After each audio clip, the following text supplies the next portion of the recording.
কেনেধৰণৰ প্ৰস্তুতি চলাই আছে এই অঞ্চলত? পোনপ্ৰথমে কথাটো হ'ল ইতিমধ্যে অসম প্ৰদেশ কংগ্ৰেছ কমিটিৰ সন্মানীয় সভাপতি ভূপেন কুমাৰ বৰা ডাঙৰীয়াই প্ৰত্যেকটো জিলাত নিৰ্দেশনা জাৰি কৰিছে। সেই হিচাপে আমি আগন্তুক পঞ্চায়ত নিৰ্বাচন সন্মুখত ৰাখি আমি প্ৰত্যেকটো জিলাসমূহত আমি এই বিষয়ে আলাপ আলোচনা চলাই আছে জিলা প্ৰতিনিধিসকলে।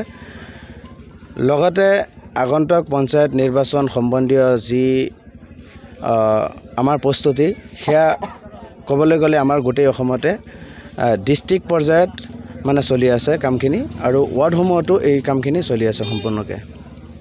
শিলপুখুৰী গাঁও পঞ্চায়তৰ অধীনত যি 10টা ৱাৰ্ড আছে আমাৰ, সেই 10খন ৱাৰ্ডৰ ভিতৰত আমাৰ এই 10 নং ৱাৰ্ডটো আগতে চাবুকদৰা গাঁও পঞ্চায়তৰ অধীনত আছিলে, কিন্তু বৰ্তমান আমি শিলপুখুৰী গাঁও পঞ্চায়ত অধীনস্থ আমি ইয়াত অন্তৰ্ভুক্ত হৈছোঁ শিলপুখুৰীত।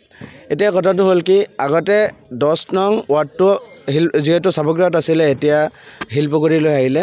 এতিয়া আমাৰ খলপীয়া ৱাৰ্ডটো কি কৰিলে, সিহঁতে নতুন 12 তাৰিখে যিটো গ্ৰাফ্ট ওলালে, এই গ্ৰাফ্টত কি কৰিলে, খলপীয়া ৱাৰ্ডৰ নাম দি পেলাই নদলাবুৰীৰ মানুহকেইজনক সোমাই থ'লে খলপীয়া ৱাৰ্ডৰ পৰা, আৰু আমাক খলপীয়া আৰু পাৰলুগুৰি মিলাই পিনে এটা ৱাৰ্ডত সোমাই থ'লে। তাৰমানে আগতে কথা আছিলে যে খলপীয়া এটা ৱাৰ্ড আৰু পাৰলুগুৰি এটা ৱাৰ্ড, কিন্তু এতিয়া কি কৰিলে যে খলপীয়া আৰু পাৰলুগুৰি মানুহখিনি একগোট কৰি মিষ্টেকলি নিৰ্বাচনী বিষয়া, জিলা নিৰ্বাচনী বিষয়াসকলে যিটো গ্ৰাফ্ট ওলালে, সেই গ্ৰাফ্টত মানে এইখিনি আমি দেখা পালোঁ যে খলপীয়া আৰু পাৰলুগুৰি যিটো ৱাৰ্ড, এই দুয়োখন মানুহখনে একলগ কৰি আৰু আমাৰ খলপীয়া নাম দি পিনে নদলাবুৰীৰ 400 মানুহ একগোট কৰি খলপীয়া ৱাৰ্ড এটা এক্সট্ৰাকৈ বনাই দিলে।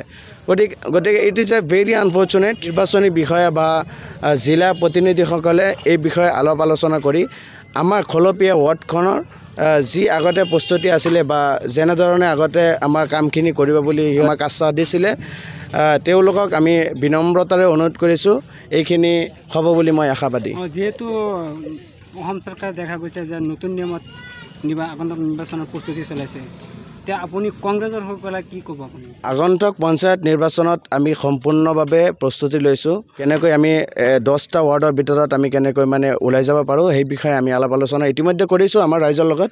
গতিকে এই যে আমাৰ শিলপুখুৰী ৱাৰ্ডৰ আণ্ডাৰত আমাৰ খলপীয়া যোনটো ৱাৰ্ড আছে, মই যিহেতু নিজৰ ৱাৰ্ডটো যাতে মোৰ কংগ্ৰেছত মানে আনিব পাৰোঁ, সেই বিষয়ে আমি যথেষ্ট চেষ্টা কৰিছোঁ।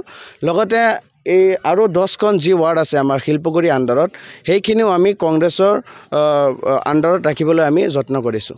যিহেতু দেখা গৈছে যে যিটো AP মেম্বাৰ আৰু জিলা পৰিষদ, এই দুটা যিটো নট চিম্পুল, মানে চিম্পুল নোহোৱাকৈ মানে নিৰ্বাচিত হ'ব। নাই, সেইটো আচলতে ক'বলৈ গ'লে কি, ৱাৰ্ড মেম্বাৰটো আচলতে ক'বলৈ গ'লে কি, ৱাৰ্ড মেম্বাৰটোহে উইদাউট চিম্বলত হ'ব হেনো, আৰু ZPC আৰু আপোনাৰ যোনটো AP মেম্বাৰ আছে সেইখিনি ধৰি লওক চিম্বলত হোৱাৰ এটা সম্ভাৱনা আছে। গতিকে এতিয়ালৈকে হিমন্ত বিশ্ব শৰ্মা ডাঙৰীয়াই এতিয়ালৈকে এইখিনি স্পষ্ট কৰা নাই, যদি কিন্তু কৈছে যে ৱাৰ্ড মেম্বাৰটোৱে কেৱল উইদাউট মানে চিম্বলত হ'ব। কিন্তু মই আশাবাদী হিমন্ত বিশ্ব শৰ্মা আচলতে BJP চৰকাৰখনে ক'লেতো নহ'ব। গতিকে আমি বিচাৰোঁ যে চিম্বলত হ'ব লাগে, কাৰণ গাঁৱে গাঁৱে মানুহ এতিয়া সচেতন হৈছে। গতিকে চিম্বলত হ'লে, যেতিয়া কংগ্ৰেছৰ চিম্বলত হ'ব তেতিয়াহে মানুহবোৰ মানে হেৰি হ'ব। এতিয়া BJPৰ চিম্বলত দিলেতো BJP মানুহবোৰে মানে হেৰি কৰিব, BJPক প্ৰত্যাখ্যান কৰিব। গতিকে সেইকাৰণে হিমন্ত বিশ্ব শৰ্মাই এটা উইদাউট চিম্বলত দি পিনে মানুহবোৰক কেনেকৈ আচলতে BJPমুখী আচলতে কৰাৰ যি এটা চেষ্টা, গতিকে সেইখিনি কৰাৰ মুখ্যমন্ত্ৰী হিমন্ত বিশ্ব শৰ্মাই এটা মানে ব্লু প্ৰিণ্ট। আপুনি যিহেতু ষ্টেট লেভেলৰ এজন বিহু, আপুনি এই অঞ্চলৰ কেনেধৰণৰ প্ৰস্তুতি চলাইছে আপুনি কংগ্ৰেছৰ হৈ?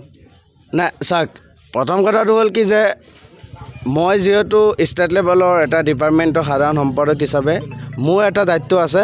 গতিকে সেই দায়িত্ব অনুসৰি আপোনাৰ মই এইখন ৱাৰ্ডটো কেনেকৈ কংগ্ৰেছক উপহাৰ হিচাপে দিব পাৰোঁ, ঠিক আছে এইখন খলপীয়া ৱাৰ্ডখন আমি কেনেকৈ কংগ্ৰেছক উপহাৰ হিচাপে দিব পাৰোঁ লগতে আমি শিলপুখুৰী আণ্ডাৰত যি 10টা ৱাৰ্ড আছে সেই 10টা ৱাৰ্ডক আমি কেনেকৈ কংগ্ৰেছৰ মানে উপহাৰ হিচাপে দিব পাৰোঁ সেই বিষয়ে আমি ইতিমধ্যে ৱাৰ্ডে ৱাৰ্ডে আমি প্ৰস্তুতি চলাইছোঁ আৰু ইতিমধ্যে আমাৰ জিলা কংগ্ৰেছৰ মাননীয় সভাপতি ৰমেশ বৰদলৈ ডাঙৰীয়াৰ লগতো এই বিষয়ে আলোচনা কৰিছোঁ আমাৰ লাহৰীঘাট সমষ্টিৰ যুৱ নেতা আসিফ নজৰ ডাঙৰীয়াৰ লগতো আমি আলাপ আলোচনা চলাইছোঁ এই বিষয়ে আৰু প্ৰস্তুতিও লৈছোঁ যথেষ্ট আমি আগুৱাই গৈছোঁ এই বিষয়ে আগন্তুক আমি যি পঞ্চায়ত আমাৰ লক্ষ্য হৈছে যে শিলপুখুৰী আণ্ডাৰত যোন 10টা ৱাৰ্ড আছে সেই 10টা ৱাৰ্ডটো কেনেকৈ আমি কংগ্ৰেছক নিজে মই যুৱ নেতা হিচাপে আমি কেনেকৈ উপহাৰ দিব পাৰোঁ তেওঁলোকক এইটোৱে মানে মোৰ মানে হেৰি ডিষ্ট্ৰিক্টতো আপোনাৰ এই বিষয়ে সেইদিনা আলাপ আলোচনা হৈছে মিটিঙৰ শেহত আলাপ আলোচনা হৈছে যিহেতু